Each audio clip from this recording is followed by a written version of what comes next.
گئی. یہ 60% کیا لکی نمبر 7 آپ نے لاٹری نکالی ہے اس کی؟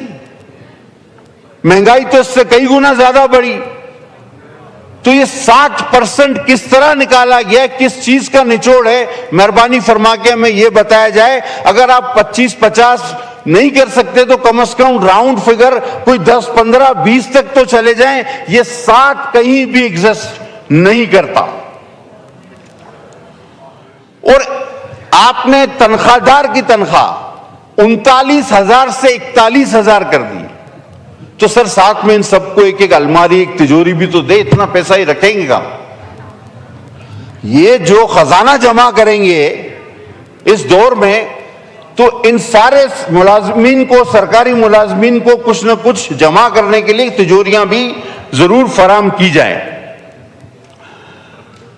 اب ایک وزیر صاحب ہمارے پروفیسر ٹائپ پہ ابھی موجود تھے.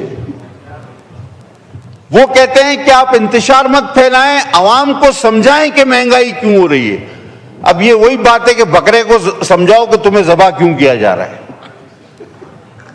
اب آپ اس کو بولو کہ سنت ابراہیمی ہے تو کیا بکرا خود ہی لیٹ جائے گا؟ یا آپ بولو عید کا دن ہے یا مجھے گوشت چاہیے؟ بھائی اس کو تو اپنے جان کی پڑے. اب غریب کو وہ کہتے ہیں آپ سمجھاؤ کہ مہنگائی کیوں ہو رہی ہے. مجھے سر یہ بات بالکل سمجھ نہیں آتی. اگر کسی اور کو سمجھ آتی ہے تو میں طالب علم رہوں گا ان کا. آپ نے سر یہ آئی پی پیز کی بجلی تو آپ خرید نہیں پا رہے.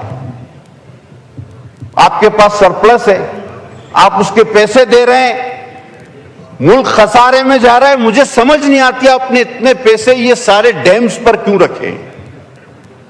یعنی اس وقت جو بجلی موجود ہے اس کے تو آپ بغیر استعمال کیے پیسے دے رہے ہیں، اور سارے پیسے آپ نے ڈیمز پر رکھے.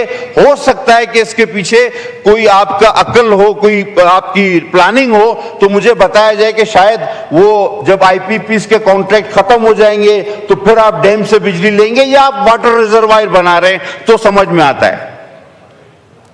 اب سر ایک اور عجیب مذاق کیا انہوں نے کہ سولر پینل پہ کہتے ہیں ٹیکس ہم نے جو ہے نا کم کر دیا، ختم کر دیا، لیکن انورٹر پر ٹیکس رہے گا.